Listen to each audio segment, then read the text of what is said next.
Hello पापा पाए लगे तनी खूब कनकनाइल रहो बियाह करेला पतोहिया के घरे त लियावो पापा हमर पापा काहे रोता देखे न जब से बियाह क के लेके आ रहनी अनु वो अब दूसरा के संग भाग गइल पापा का करे भाग गए हाँ ठीक भइल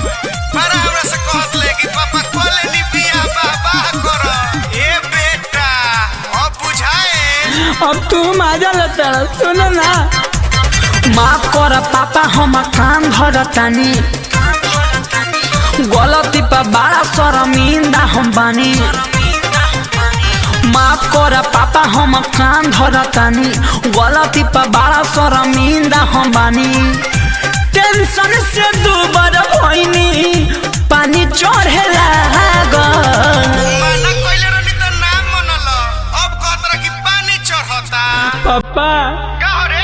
हम ओकरा से बड़ी प्यार करत रहनी पापा अब का रुआ तर माऊ माऊ करत रह कोइले रही जमाना से बियाह भागा के उ दोसरा संगे भागल कोइले रही जमाना से बियाह भागा के उ दोसरा संगे भागल पापा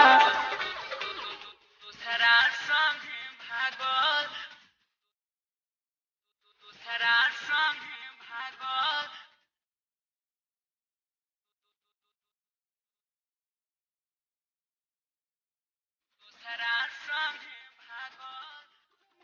प्यार के निशानी हमर बड़ी ओकरा पेट में हम नहीं जननी खोटे बाटे ओकरा नेहत में हे पापा जानती तो बियाह ना करती भगा के लागत आवेला जब पापा घर कैसे आई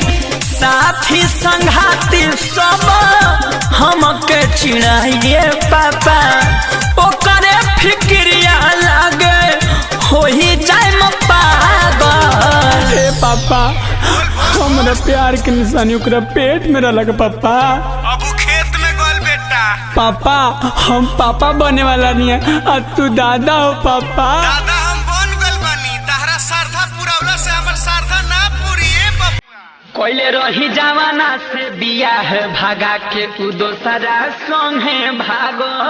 कोइले रही जमाना से बियाह ए पापा उ दोसरा संग सोई में भागो दोसरा संगे भागो दोसरा संगे भागो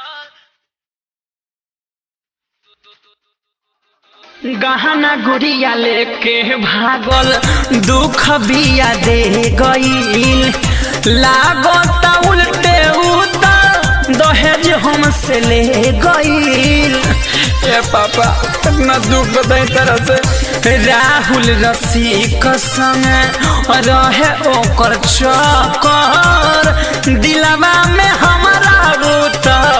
मार गईल टक्कर ससलाल याद रहे रात दिन जागल पापा अब हम घरे आवत नहीं अब दोसर बियाह करा दो अरे तोरा के कौन अपन बेटी दी रे कौनो लड़की से बियाह कर लंगल उचर आनहर से हाथाना गिर गइल हमार लइका होके जाए बाबू कोइले रही जमाना से बियाह भागा के उ दोसरा संगे भागल कोइले रही जमाना से बियाह भागा के उ दोसरा संगे भागल पापा कोइले रही जमाना से बियाह भागा के उ दोसरा संगे भागल।